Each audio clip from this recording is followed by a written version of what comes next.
সুপ্রিয় শিক্ষার্থীবৃন্দ, আসসালামু আলাইকুম। আসলে তোমরা সকলে ভালো আছো। কিশোর বাতায়নের প্ল্যাটফর্ম থেকে যুক্তিবিদ্যা ক্লাসে তোমাদের সকলকে স্বাগত জানাচ্ছি। আমি মোহাম্মদ জামশেদুর রহমান। সুপ্রিয় শিক্ষার্থীবৃন্দ, যদি তোমাদেরকে রুটিনটা এই সপ্তাহে দেওয়া হয়নি, যুক্তিবিদ্যার ক্লাস আমরা কন্টিনিউ করছি, সেই রুটিনেই ক্লাস হচ্ছে। তো যুক্তিবিদ্যার ক্লাসে আমরা যে অধ্যায়টা পড়ছিলাম, তোমরা আশা করি সেই অধ্যায়ের আগে পূর্বের পর্বগুলো খুব ভালোভাবে পড়েছো, তোমাদের আশা করি মনে আছে। আমি একটু চেক করে নেব তোমাদের মনে আছে কিনা। তোমরা কে কে কোথা থেকে জয়েন করছো একটু লিখে দাও, আর ফ্রেন্ডদেরকে জানিয়ে দাও ক্লাস শুরু হয়েছে, যেহেতু তারা রুটিন যদিও পায়নি।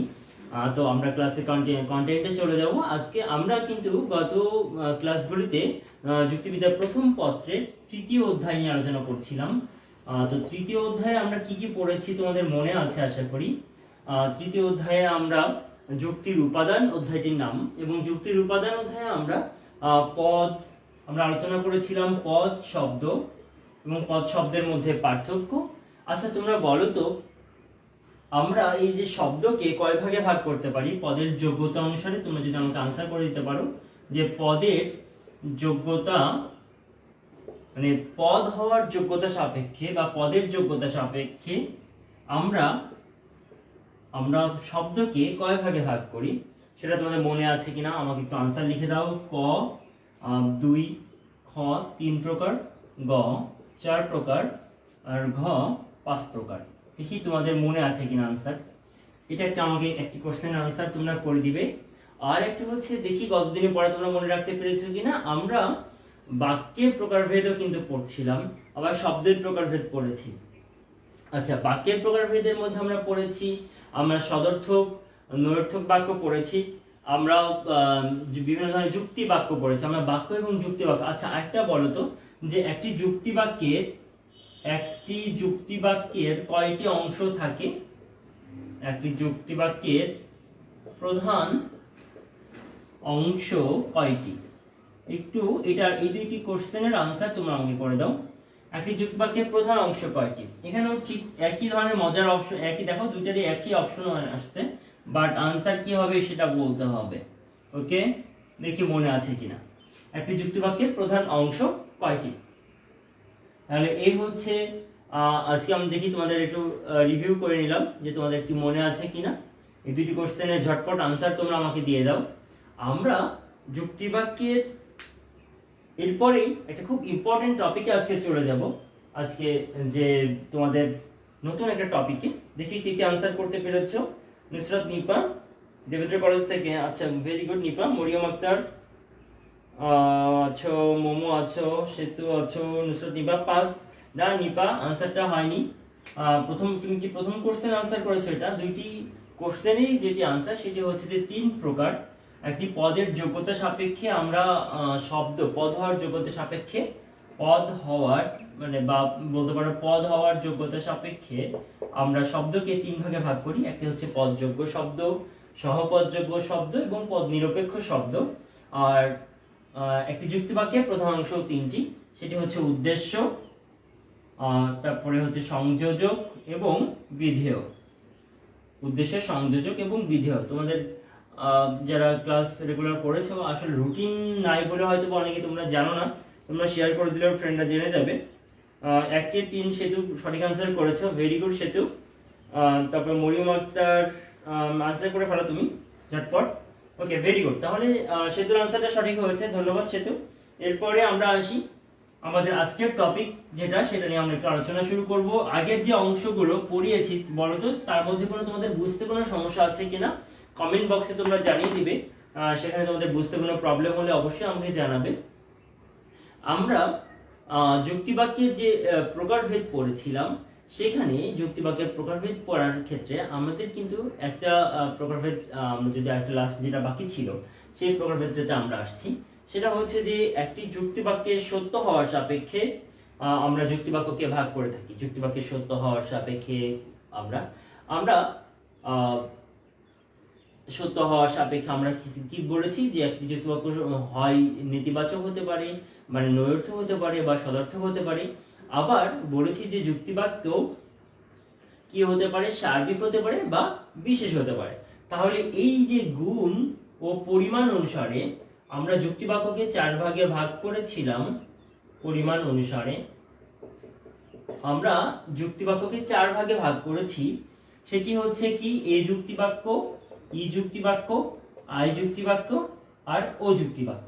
ওকে, এই 4 ধরনের যুক্তিবাক্য আমরা করেছি। এই এ যুক্তিবাক্যকে আমরা বলছিলাম সার্বিক সদর্থক যুক্তিবাক্য। ওকে, সার্বিক সদর্থক যুক্তিবাক্য খুবই ইম্পর্টেন্ট একটা অংশ আমরা আলোচনা করব। তোমরা একটু ঠান্ডা মাথায় শুনবে এবং মানে ঠান্ডা মাথায় বলতে বুঝাই যে আসলে খুব ধীরে সুস্থে বুঝলে এগুলো খুব পরে ইজি হয়ে যাবে। আচ্ছা, ই যুক্তিবাক্যটা কি যুক্তিবাক্য বলো তো?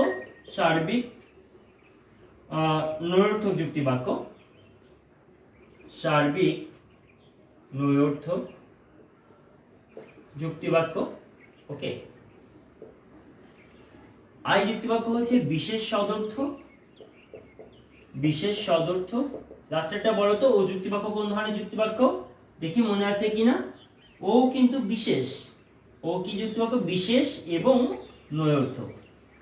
এই হচ্ছে 4 প্রকারের যুক্তিবাক্য ছিল। এখন আমাদের এই যে 4 প্রকারের যুক্তিবাক্য নিয়ে একটা সূত্র আছে। সেই সূত্রটা হচ্ছে যে আমরা সূত্রটা যদি লিখে ফেলি, সেটা হচ্ছে এ, আগে আমরা সবগুলো লিখি, ই, আই আর ও সবগুলো লিখলাম। এ সাবজেক্ট, ই এর বোথ, আই এর নান, এর এন এবং ও এর predicate. S E B I N O P. কেমন একটা এই S E B I N O P, এটা মনে রাখা খুব টাফ, তাই না? এবং এই সূত্রটা দিয়েছেন সুইনবার্ন। সুইনবার্ন তিনি এই সূত্রটি দিয়েছেন। এখন কেন বা এই সূত্র দিয়েছেন, কিসের সূত্র, সেটা একটা কথা, তাই না? এটা হচ্ছে এই যে 4 ধরনের যুক্তিবাক্য আমরা বলছি, সেই যুক্তিবাক্যের পদের ব্যাপ্যতার সূত্র। যুক্তিবাক্যের পদের ব্যাপ্যতা। ওকে, তাহলে আমরা নতুন একটা টার্ম পেলাম, সেটা হচ্ছে পদের ব্যাপ্যতা। আচ্ছা, কোন পদ? ফার্স্ট আমরা একটা যুক্তিবাক্য লিখে ফেলি। যেমন আমরা লিখি যে সকল মানুষ, কি সকল, মনে করো যে অন্য একটা উদাহরণ দিয়ে যদি দিই আমরা, যে সকল প্রাণী হয় মরণশীল, সকল প্রাণী হয়, মানুষ না লিখলে কি সকল প্রাণী হয় মরণশীল। আচ্ছা, এটা আমরা উদাহরণ লিখলাম, তাই না? এই উদাহরণটা খেয়াল করো তোমরা। আমরা একটু আগে কোশ্চেনে তোমাদের জিজ্ঞাসা করেছিলাম একটি যুক্তিবাক্যের কয়টি প্রধান অংশ থাকে। আমরা বলেছি 3টি প্রধান অংশ থাকে। একটা হচ্ছে উদ্দেশ্য, একটা হচ্ছে সংযোজক, আর একটা হচ্ছে বিধেয়। তাহলে উদ্দেশ্য আর বিধেয়ের মাঝে সংযোজক থাকে, সেটা হচ্ছে হয়। এটার ব্যাপ্যতা নিয়ে কোনো প্রশ্ন ওঠে না। এটা কোনো ব্যাপ্যতা অব্যাপ্যতার ব্যাপার নেই। কোনো পদ ব্যাপ্য না অব্যাপ্য, সেটা হচ্ছে উদ্দেশ্য পদ আর বিধেয় পদ। এটা ফার্স্ট আমার সাথে তোমরা বলো যে কোন একটি যুক্তিবাক্যের উদ্দেশ্য পদ এবং বিধেয় পদ, এই দুইটি পদের ক্ষেত্রে ব্যাপ্যতার প্রশ্নটি আসবে, ব্যাপ্যতার প্রশ্নটি আসবে। আচ্ছা, এই যে সকল প্রাণী, আমরা কোন পদকে ব্যাপ্য বলবো যদি সে পদটি ব্যাপ্য মানে শব্দটা আমরা বুঝি যে অনেক ব্যাপক, সকলকে নির্দেশ করবে। ব্যাপ্য মানে হচ্ছে সকলকে নির্দেশ করবে। তাহলে ব্যাপ্যতা বোঝাতে দেখো দেখো খেয়াল করো, সকল প্রাণী, প্রাণী এই শ্রেণীবাচক পদটির সকলকে নির্দেশ করছে, তাহলে সকল প্রাণী হচ্ছে ব্যাপ্য। আচ্ছা, আর একটি সেন্স রয়েছে, সেটি হচ্ছে যখন এই যে আমরা হয় কিংবা নয়, এটাকে আমরা বলি সদর্থক, আর নয় থাকলে বলি নৈরর্থক। তো সদর্থকের পরে কোনো পদ থাকলে সেটি হচ্ছে অব্যাপ্য পদ। এটা আমাদের টোটালি মনে রাখতে হবে যে সদর্থকের পরে কোনো পদ থাকলে সেটি হচ্ছে অব্যাপ্য পদ। হয় মরণশীল বলতে এই প্রাণীবাদে আরো অনেক কিছু মরণশীল থাকতে পারে, বুঝতে পেরেছ? তো এই সেন্সটা আমরা এইভাবে মনে রাখবো, ওইভাবে না যে সোজা কথা মনে রাখবো যে সদর্থকের পরে কোনো পদ থাকলে অব্যাপ্য। ঠিক আছে, তাহলে আমরা যে দুইটি জিনিস শিখলাম সেটাকে আমরা একটু গুছিয়ে আরেকবার লিখে ফেলি। আমি শুধু উদাহরণটা রাখছি, বাকি একটু বোর্ডটা ফ্রেশ করে ফেলি। আমরা দুইটি শব্দ তোমরা সবাই নোট খাতায় তুলে ফেলবে এখন, যে উদ্দেশ্য পদ, উদ্দেশ্য পদ সার্বিক, সার্বিক তীর চিহ্ন দিয়ে লিখবে ব্যাপ্য। ওকে, আর বিধেয় পদ লিখবে বিধেয় পদ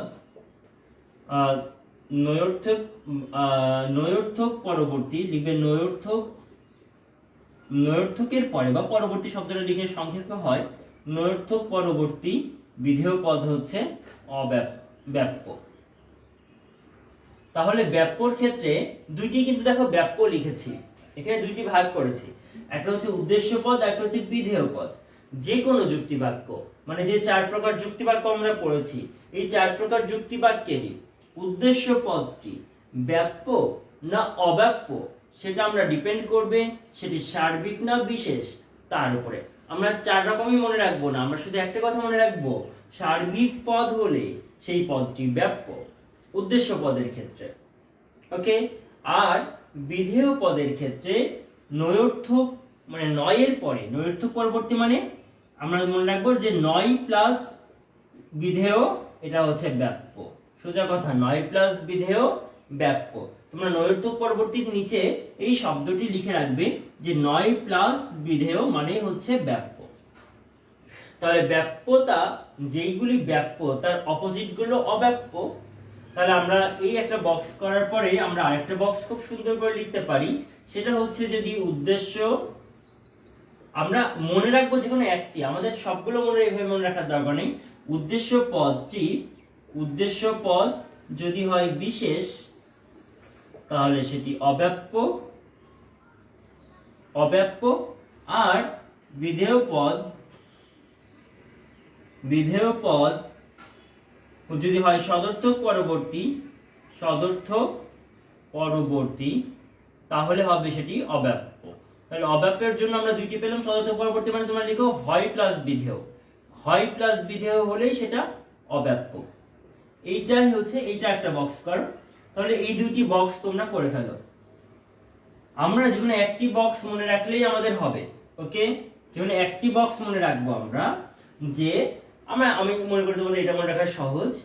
ব্যাপ্য যদি একটি সকল প্রাণী হয় মরণশীল, তাহলে আমরা এটা আবার আমরা টেস্ট করি। সকল প্রাণী, তোমরা এর আগে সার্বিক আর বিশেষের প্রকারভেদ পড়েছো।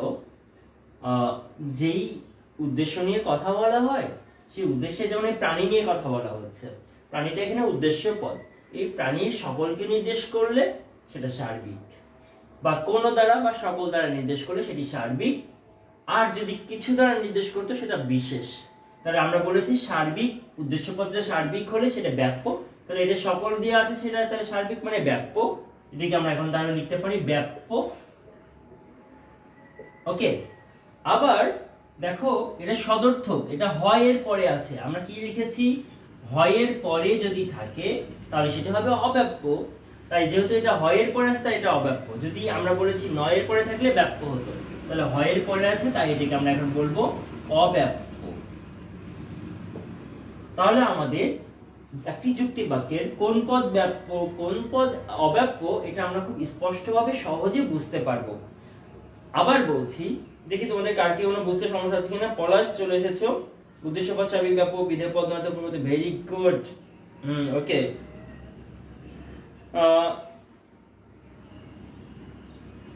আচ্ছা, নাহিদ নিবিড় লিখেছো প্রবলেম হচ্ছে তোমার কোচিং এর দরকার নাই অ্যাকচুয়ালি। যেটা হচ্ছে নাহিদ নিবিড়, তুমি আমাদের এখন যে ক্লাসগুলো রানিং হবে ফার্স্ট ইয়ারের জন্য তুমি সেই ক্লাসগুলো করতে পারো, সেই ক্লাসগুলো করলে তোমার প্রবলেমটা সলভ হয়ে যাবে। আর আগের পূর্বের যে ক্লাসগুলো মিস করেছো সেগুলো তোমরা ইউটিউবে গেলেই তোমরা ক্লাসগুলি সার্চ দিলে পাবে, কিশোর বাতায়ন যুক্তিবিদ্যা ক্লাস বলে টপিক অনুযায়ী লিখে সার্চ দিলে পেয়ে যাবে। ঠিক আছে, ওকে, এরপর আসো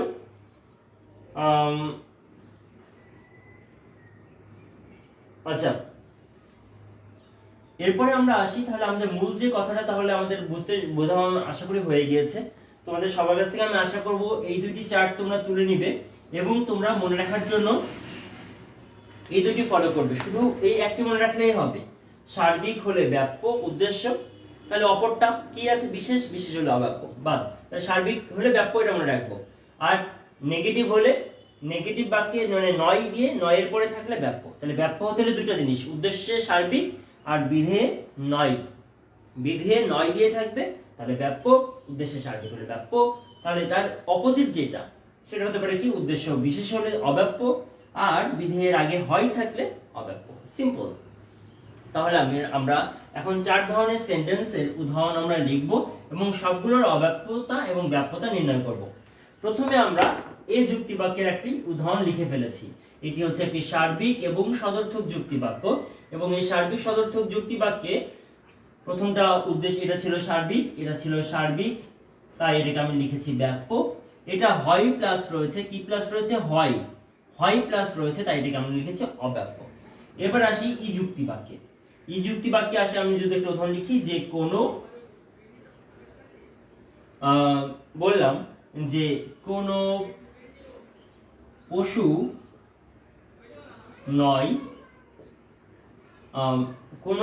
নয়, মনে করো যে বললাম যে সভ্য, কোনো পশু নয় সভ্য আর শিক্ষিত, সভ্য, কোনো পশুই সভ্য নয়। তাহলে এখানে এই যে কোনো পশু, এটা কিন্তু এই পশুর সকল পশুকে নির্দেশ করছে, কিন্তু নেগেটিভলি নির্দেশ করছে, তাই আমরা কোনো শব্দটি ইউজ করেছি। আসলে এটি কিন্তু সকল পশুকে নির্দেশ করছে। দ্যাট মিন্স এটি হচ্ছে সার্বিক, আর সার্বিক যদি উদ্দেশ্য পদ হয় তাহলে আমরা তাকে কি বলবো বলতো, ব্যাপ্য। ইয়েস, খুব সিম্পল। আর বলেছিলাম ব্যাপ্য হতে হলে কি হতে হয়, নয়ের পরে থাকতে হয় বিধেয়তে, তাই এখানে যেহেতু নয় রয়েছে, তাই নয় প্লাস এই সভ্য পদটি, এটি হয়ে যাবে ব্যাপ্য। তাহলে আমরা কি পেলাম, এটি যেহেতু দুইটি ব্যাপ্য পেলাম, তাহলে ই এর পাশে আমরা লিখতে পারি বোথ, বি ফর বোথ।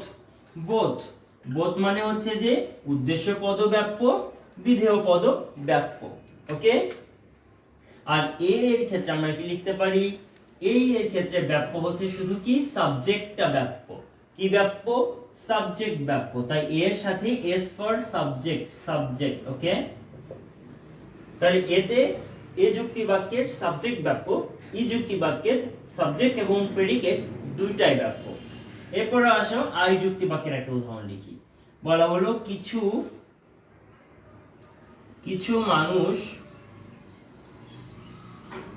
মানুষ হয় সৎ। ওকে, কিছু মানুষ হয় সৎ। যেহেতু কিছু রয়েছে, মানুষ কিছু আংশিক মানুষকে নির্দেশ করছে, তাই এটি বিশেষ। আমরা শিখেছি সার্বিক হলে ব্যাপ্য, তাহলে তার সেই সার্বিক না হলে আমরা এটাকে কি বলবো, এই কিছু মানুষ টোটালটাকে আমরা বলবো অব্যাপ্য। যেহেতু এটি সার্বিক নয়, তাই এটাকে আমরা অব্যাপ্য বলবো। আবার দেখো, আমরা শিখেছি নয়ের পরে থাকলে ব্যাপ্য, এটা আছে হয়, তাহলে এটা হয়ে যাবে অব্যাপ্য। কি হয়ে যাবে, অব্যাপ্য। ওকে। তাহলে তো বিপদ, দেখো এই যুক্তি বাক্যে কিন্তু আমরা কোনো ব্যাপ্য পদ খুঁজে পাইনি।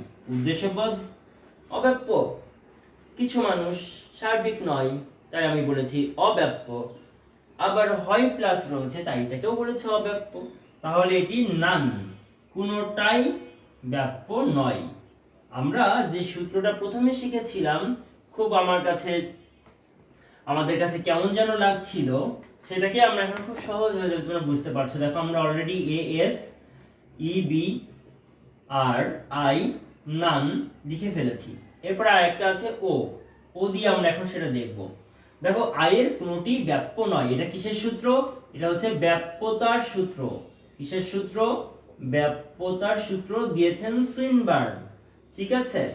আচ্ছা, এরপরে আসো ও পদ। ও এর জন্য তার জায়গা খুঁজে পাচ্ছি না বোর্ডে, আমি একটু নিচেরটাই মুছে দিচ্ছি। আর এটা তো তোমরা দেখে ফেলেছো, আমরা একটু নিচেরটা একটু মুছে একটু জায়গা করে নিই, একটু জায়গা করে নিচ্ছি ও এর জন্য। আইটা তাহলে আমরা কি পেলাম, আই নান পেয়েছি, আমরা দেখে ফেলেছি, সেটা দেখেছি। আমরা ও লিখি, ও এর একটা যদি যুক্ত বাক্য লিখি, যে আমরা বললাম আবার ওটা দিয়ে বলি, কিছু মানুষ বা প্রাণী দিয়ে বলি একটা, হ্যাঁ, কিছু প্রাণী নয় দ্বিপদী, কিছু প্রাণী দ্বিপদী, কিছু প্রাণী নয় দ্বিপদী। ওকে, কিছু প্রাণী নয় দ্বিপদী। দেখো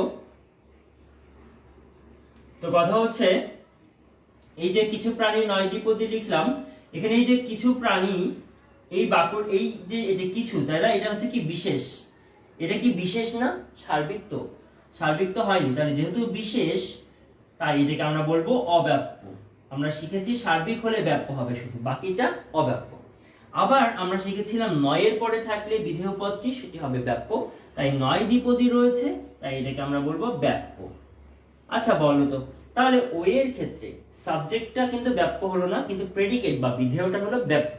তাহলে আমরা যদি ব্যাপ্যতার সূত্র লিখছি, তাই ও বাক্যের প্রেডিকেটটাকে ব্যাপ্য বলবো। ও বাক্যের প্রেডিকেট ব্যাপ্য। কি ব্যাপ্য? প্রেডিকেট ব্যাপ্য। ওকে, এই আমরা চার ধরনের যুক্তবাক্য পেয়ে গিয়েছি। এ পেয়েছি, তার শুধু সাবজেক্ট ব্যাপ্য সকল ছিল। ই পেয়েছি, তার দুইটি ব্যাপ্য, কারণ তার সার্বিক ছিল উদ্দেশ্যে, বিধেয়ত ছিল নয় নেগেটিভ দিয়ে, দুইটাই বোথ ব্যাপ্য। আই পেয়েছিলাম, আয়ের কোনোটাই ব্যাপ্য ছিল না। আমরা আয়ে লিখেছিলাম কিছু মানুষ হয় মননশীল। আমরা যদি একটু আয়ের একটা উদাহরণ তোমাদের আরেকবার লিখে দিই, কিছু মানুষ হয় শিক্ষিত, মননশীল বলছি সরি, কিছু মানুষ হয় শিক্ষিত, তাহলে কিছু মানুষ অশিক্ষিত, কিছু মানুষ শিক্ষিত, তাহলে কিছু এটাও ছিল অব্যাপ্য, আবার হয় শিক্ষিত এটাও হয় পদের জন্য অব্যাপ্য, তাহলে কোনোটাই ব্যাপ্য নয় আয়ের। এরপর আসছিল ও এর প্রথমটা কিছু, এটা তো বিশেষ বলে ব্যাপ্য হয়নি, অব্যাপ্য ছিল, কিন্তু এই প্রেডিকেটটা ব্যাপ্য যেহেতু নয় রয়েছিল, তাই সূত্রটা আমরা এখন বলতে পারি ASEBINOP। বুঝতে পেরেছো? এই ছিল ব্যাপ্যতার সূত্র। যদি তোমাকে বলে ব্যাপ্যতার সূত্রটি লিখো, তোমরা একটু মাথায় ঠান্ডা মাথায়, একবার যদি মুখস্থ থাকবে না এটাই স্বাভাবিক, তো তোমরা যেটা বুঝে খুব সুন্দর করে তোমরা লিখে দিতে পারবে যে এর একটা উদাহরণ মনে রাখবে, মনে করবে সকল মানুষ সমাজ হলে এটা তো সাবজেক্ট ব্যাপ্য ছিল, ওটা তো এটা ছিল, এইভাবে বুঝে বুঝে বুঝে বুঝে জাস্ট লিখে দিবে। পারবে না এখন? সবাই বুঝতে পেরেছিল না? একটু আমাকে বলো। ওয়ালাইকুম আসসালাম সালমা, নাহিদ নিবির, সেতু। আচ্ছা ঠিক আছে, এরপরে দেখো তাহলে তোমরা আমাকে একটু সবাই কমেন্ট বক্সে জানাও যে ব্যাপ্যতার এই যে কনসেপ্টটা এটা তোমরা ক্লিয়ার হয়েছে কিনা, আর কার কোথাও প্রবলেম আছে কিনা একটু আমাকে বলে দাও দ্রুত। এই টপিকটা বুঝে ফেললে আমাদের কিন্তু পরবর্তীতে অনেক টপিক সহজ হয়ে যাবে। এটা খুবই ইম্পর্টেন্ট একটা বিষয়, এই চার ধরনের যুক্তি বাক্য এবং এদের পদের ব্যাপ্যতা, এইটা নিয়ে কিন্তু পরবর্তী টপিকগুলো আমাদের খুব প্রয়োজনীয় হবে। এই টপিকটা আমাদের সব জায়গায় লাগবে, এরপরে অনেক অধ্যায় লাগবে। সো এটা খুব ঠান্ডা মাথায় এবং ভালো মতো ক্লিয়ার হয়ে নিতে হবে। ওকে ওকে পলাশ, থ্যাংক ইউ, তুমি ক্লিয়ার হয়েছো।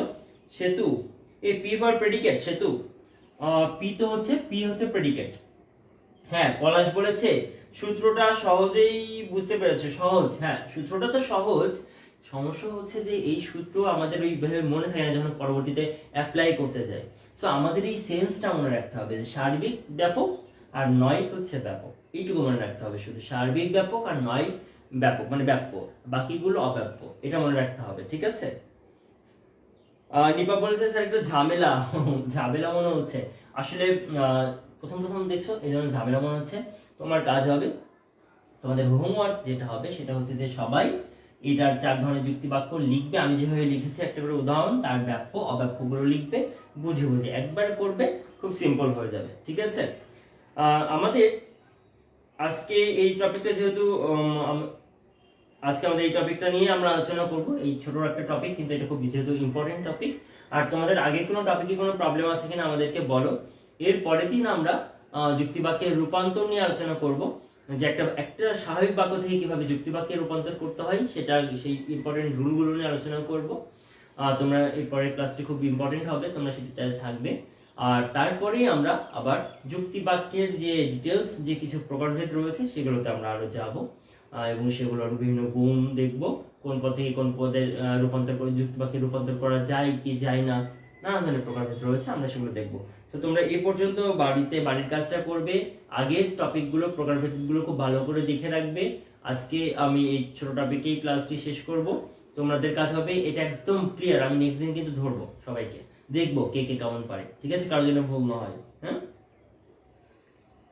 ওকে নাহিদ নিবিড়, অবশ্যই যে কোনো টপিক তোমার কোনো প্রবলেম হলে আমরা যে অধ্যায়ে যাবো সেই অধ্যায়ে তুমি ক্লাস করো প্রবলেম হলে। আর এমনিতে তুমি পরবর্তী যখন সবগুলো টপিক আমাদের শেষ হয়ে যাবে তারপরে তোমার কোনো প্রবলেম থাকলে, এখন কেমন তোমার বাসা কোথায় বললা নাহিদ নিবিড় আমাদের জানি না, তো যাই হোক না কেন তুমি নানান অপশন আছে, তুমি প্রথম ক্লাসগুলো করো, প্রথম ক্লাসের প্রবলেমগুলো করতে থাকো, সেগুলো সলভ হয়ে যায়, তারপরে দেখা যাবে পরে কি হয়, পরে প্রবলেমগুলো দেখিয়ে দেবো। ঠিক আছে? ওকে তাহলে তোমাদের জন্য শুভকামনা থাকবে। আজকে এই পর্যন্তই, আল্লাহ হাফেজ।